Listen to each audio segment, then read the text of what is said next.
Hi and welcome to the Cloaked Hedgehog's YouTube channel. Today we'll continue to listen to encounters that people have had with the Dogman. And now it's time for Kentucky. As you may or may not know, I have a video on the story of the Beast of LBL that I'm gonna link to in the description. And as soon as you're done listening to these stories, I suggest you go and buy Barton Nunnally's book Mysterious Kentucky, because it's full of very interesting stories and several of those are about dogmen. This story comes from the Unexplained Mysteries Forum, and it's about several sightings and incidents near London, Kentucky between 2001 and 2005. The first one happened back in 2001 or 2002. I'm not really sure of the year for a fact. But I used to live by the Laurel County boat dock in London, Kentucky. In fact, I was only a mile from it. If you're from London, you should know there's all kinds of animals in the woods, from bear, mountain lions to squirrels. Well, one night, I'm guessing it was maybe around 10 or 11, I was lying on the couch watching TV, and the couch was right next to the living room window. Something caught my eye in the window, so I looked over. I can't actually explain what I saw, but I know it was some kind of large animal, and it couldn't have been a bear. Its snout was pressed against the window, and its breath fogged the window up a bit. I nearly had a heart attack. It scared me so badly. The snout of the animal was the only thing I saw. I know animals, and it didn't look like a bear's. My aunt used to have a Doberman that she kept outside, and every night he would go crazy barking at something, to the point where the dog tried chewing his way out of his pen, trying to get at whatever it was outside. But the snout I saw that night was narrow, and it seemed long, but I'm not sure. After I'd seen it pressed to the window, I just went into shock and laid as still as possible. Then after a few minutes, I finally got the guts to get up and rush to my bed. I never spoke a word to anyone about that. Another time, me and my older sister ended up seeing something in the woods. This happened at the same place as the first encounter. Me and my sister took off walking behind our trailer into the woods because we were bored and wanted to find something to do. We ended up maybe 100 yards away from the trailer. There was an old tree that had fallen over 30 feet in front of us. Then I heard my sister scream and she took off running back to the house. I hurried and looked and saw something brownish poking its head up behind the tree. I didn't even bother taking a good look, because after that I took off running. Even though my sister had a head start, I still ended up beating her home. She said she'd seen what the animal looked like though. She said it looked like a wolf or maybe a bear, but it was far too muscular. But I'm thinking she got confused at what she saw, and I think it may have just been a deer. Again, this next one happened in the same place, and was me, my sister, and a friend of ours. It was in the fall of 2005, and again we were bored, so all three of us were riding our bikes down the road by the guardrails. On the side of the road, there's a large bank that goes down into the woods.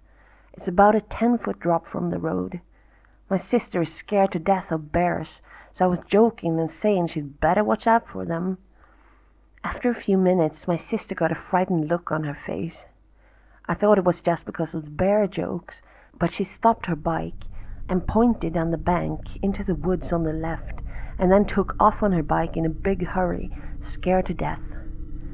Me and our friend tried to catch up with her, and out of the corner of my eye, I saw something that was large and black, running along below the hill below us. My first guess was bear, but then I noticed a tail. Bears don't have long tails. The tail looked something like a husky's, and the animal's ears were pointed, not rounded, like a bear's. That's really all I can remember. The animal that was running along below us just seemed to disappear. My friend saw it too. She said she'd never seen anything like it before. I still think it might have been a bear, but the tail and ears got me confused. Today my sister refuses to even talk about what she saw. My aunt used to have goats in a big pen behind the trailer. One night she claimed she heard something rubbing up against the trailer and strange growling, whistling noises in the morning. She found 2 of her goats dead. One was right outside her bedroom window. All that was left of it was a head. The other goat didn't have a mark on it, but the lock to the pen was totally scratched to pieces and ripped apart. This next encounter is a comment on a post at ghosttheory.com. My name is Joshua. Although I've never been to Wisconsin, I've seen this creature. It was 15 years ago in Jackson, Kentucky. I was going to check on my dogs outside one night because they were making some weird sounds. The pen was located about 40 yards from my house. So me and my cousin start walking towards the dogs, who are chained up, and all of a sudden we hear one of our dogs make the most helpless moan I've ever heard. So we start running towards where the dogs were, and we turn our flashlights on and get 15 yards from them. And we got a glimpse of something standing over my dog. I shined the light right at him, and I was terrified by what I saw.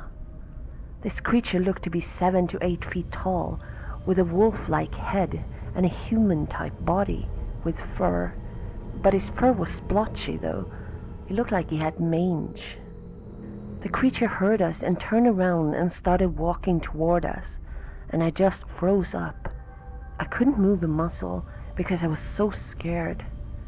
My cousin started running, but when he saw I was frozen, he fired a gun up in the air, and when the creature heard the noise, he took up straight up a hill on 4 legs. My cousin grabbed me and said, "Come on!" And we ran faster than I ever have in my life to the house and locked the door. When daylight came, we went outside to check on the dogs, and one of them was dead. He had been decapitated. A couple of days before the run-in with the creature, we were going hill climbing, and we came upon a coyote head that was just lying there, and was all slimy looking, and there was no sign of the body. I've never been back in those woods again, and I've never seen the wolf man again. Me and my cousin told one of our uncles, and he just made fun of us, so it took us years to talk about the incident. I don't understand people like that. I just don't understand people like that. Are they blind? Are they completely deaf and blind and dumb and incapable of sensing other people's feelings of fear and terror? I don't understand why they have to add insult to injury. I don't. That's all. In Kentucky, we can also find some strange news reports about how livestock have been mauled. There's a mysterious creature attacking livestock in a place called Waddy. It's been dubbed the Waddy werewolf, and residents are afraid to go outside. Their ears have been chewed off. Their tongues have been ripped out. Their lips have been torn off. Their faces have literally been ripped off. When I found them that way, all covered in blood, I just started screaming and screaming. Those are the words of Teresa Parker, a resident of Backroad in Waddy, describing the horrific mutilation of her 5 pet goats 2 weeks ago. Parker's was one of 6 confirmed attacks in the area between November 28th and December 6th that left 8 goats mutilated, and 5 were later euthanized because of the severity of the injuries. 3 bulls were also attacked but did not have to be euthanized because of their injuries. No one knows what kind of creature is responsible for the attacks, and officials who have organized a town meeting in Waddy for Monday are left shaking their heads at the eerie circumstances surrounding the mutilations. Animal Control Director Rusty Newton said he had had several people relay stories of an unidentified large black hairy shape in the area, but nothing more specific than that. And one person said they heard something really strange one of the nights the attacks happened, he said. They said it was an odd sound, a sound that they had never heard anything make before, just indescribable. That person was Bernice Thaler, who lives on Ditto Road with her husband David. David Thaler said the mysterious attacker actually chased his wife and daughter on the night of December 6th when they went out to check on their dogs. They had heard something running behind them, and they made it to the garage before it got to them, he said, noting that they waited scared in the garage until he made it home. They were trapped in there for more than an hour, he said. Thaler's mother, Joyce, who also lives on Ditto Road, said they even researched animal sounds on the internet to see if they could find one that was similar to what they had heard that night, but had no luck. We all know what a dog sounds like and what a coyote sounds like, but it wasn't like that, David Thaler said. In each of the attacks, the livestock was penned with no sign of how anything or anyone could have gained entrance. According to the residents, each pen was securely locked when they found the mutilated animals the next morning. All of us, me, my husband, my neighbor, and my vet, walked around the fence and could find no trace of anything, no digging underneath, no prints, nothing. There was nothing, Parker said. Naturally, it's super hard to find any follow-ups about stories like this, since the media prefers to write something sensational and then never follow up on that. So it's hard to know what happened with the Waddy werewolf. If anyone knows, feel free to contact me. This is a somewhat different type of encounter, different in several ways, as you'll hear, but interesting nonetheless. It comes from paranormalatabout.com. It's called Backroad Encounter with a Psychic Metal Werewolf. I had just gotten my driving permit, and I live in Kentucky where there are a lot of back roads. I was driving down one such road in Grayson County, and I saw a pair of shining eyes. I didn't think anything of it at first, but when I saw them again, I stopped the car on the side of the road and got out to see what it was. There were woods all around, and I had seen the eyes at the edge. After searching a while, with no luck, I was preparing to get back in the car when I heard a strange sound. Not a growl, but more like a dog's whimper, but too deep to be a dog. I headed in the direction of the noise and found myself staring at the biggest wolf I'd ever seen. At least it would have been if it didn't have the weirdest eyes ever. Now that I was right in front of it, I could see clearly. It had yellow eyes with red specks here and there. I love wolves, and I know that they do not have those kind of eyes. I wasn't scared, so I didn't run away. I think it was surprised or something, because it just looked at me curiously before it tried to run. Being the idiot I am, I tried to grab for it and pulled at some of its hair or fur, which was something like little metal needles. I got stabbed by one of those fur needles. The creature turned around and scratched me, bit my hand and ran off. I looked down at my bleeding hand and was suddenly scared out of my mind. I ran back to my car and drove away, vowing never to return. But I did come back. A week later, I came back at night to get proof. I did see it again, but I couldn't take the picture. I don't think the strange wolf creature could talk, but it did somehow ask me not to take the picture. I didn't take it, not because I was scared, but because I respected it. It thanked me with its eyes. This encounter comes from reddit.com, and I've talked to this witness, and he's had at least 2 other encounters, one of which I mentioned in the Ohio episode. But this one I think is by far the creepiest one. The story is called Foul Creature in Daniel Boone. The time of this was April 15th, 2015 at 3 a.m. It was in the central Daniel Boone National Forest on a remote country road. And the story goes, my wife and I were traveling to the Smoky Mountains from Ohio on an anniversary getaway. We usually avoid highways in our travels and instead prefer the scenic and slower-paced state routes of my childhood. This trip stood out as quite a disaster, as we struggled with both GPS and paper maps while navigating a route I was at least somewhat familiar with. Navigational errors are not our norm, and we quickly found ourselves having an uncharacteristic argument that got fairly heated but was nonsensical.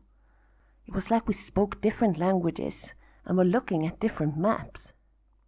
We eventually found ourselves in increasingly less populated areas and poorer road conditions. For those not familiar with the area, being in central Kentucky, the forest is hilly and expansive, dotted with small towns and the occasional privately owned farm amidst all the federal land. We had eventually quietened down, anxiously following the GPS as it cut in and out. Our anxiety grew until the GPS suddenly chimed in with, "Turn left now." I responded by reluctantly starting the turn when my wife suggested it must be a shortcut we were unaware of. Upon completing the turn, I slowed, seeing the road took a sudden drop in quality. Potholes large enough to get a tire stuck in, overgrown scrub growth on the edges, and ominous gnarled vines hanging down. The hair stood up on my neck as it still does right now as I ride it. Bringing the car to a stop, I asked my wife, "Are you sure about this?" as I looked towards her. "No, we need to turn around," she starts to say, but is cut off, almost frozen, staring at her phone. Not in the way a person freezes when terror sends the muscles trembling, but completely motionless. I instinctively slam it in reverse, backing in the position we came so that I could continue the course we were on. As we reached the end of a reverse turn, I slammed it into drive but went nowhere, as the rear of the early 2000s Lincoln is lifted off the ground. Before I can process what is happening, something charged from the woods to our right. At first it was a large red blob that moved with a speed and grace that seemed unnatural to its grotesque nature.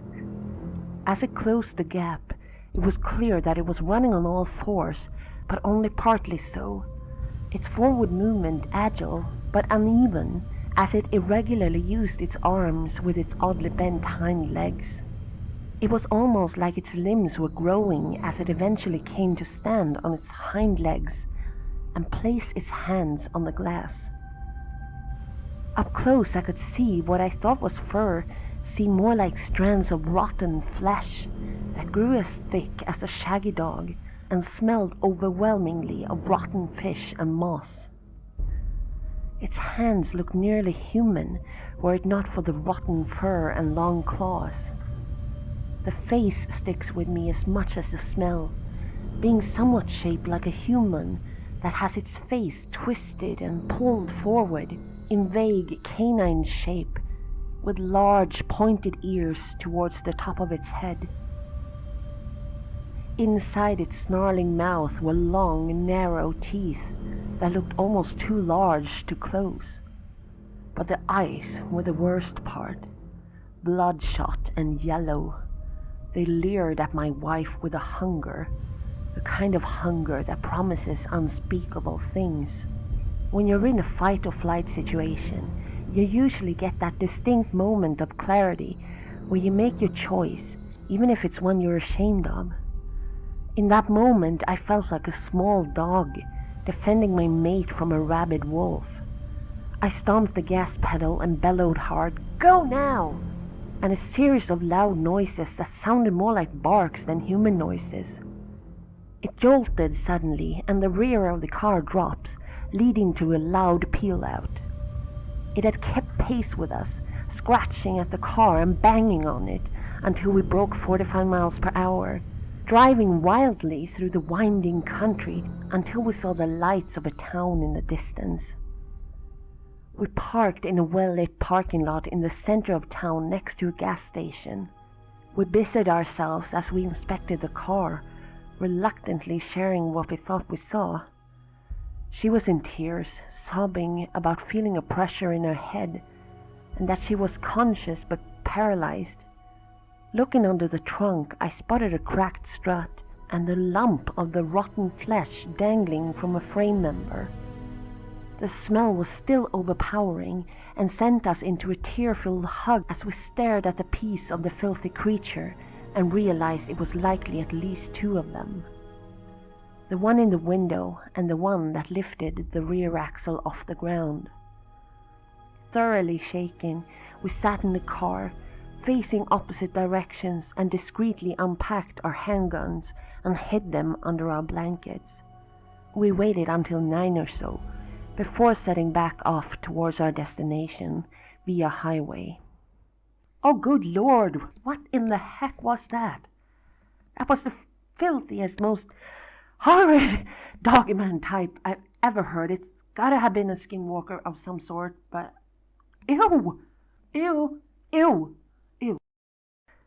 That was all for today, but keep watching my channel because there will be more videos in the future. Make sure you're subscribed and take care, and I'll see you next time.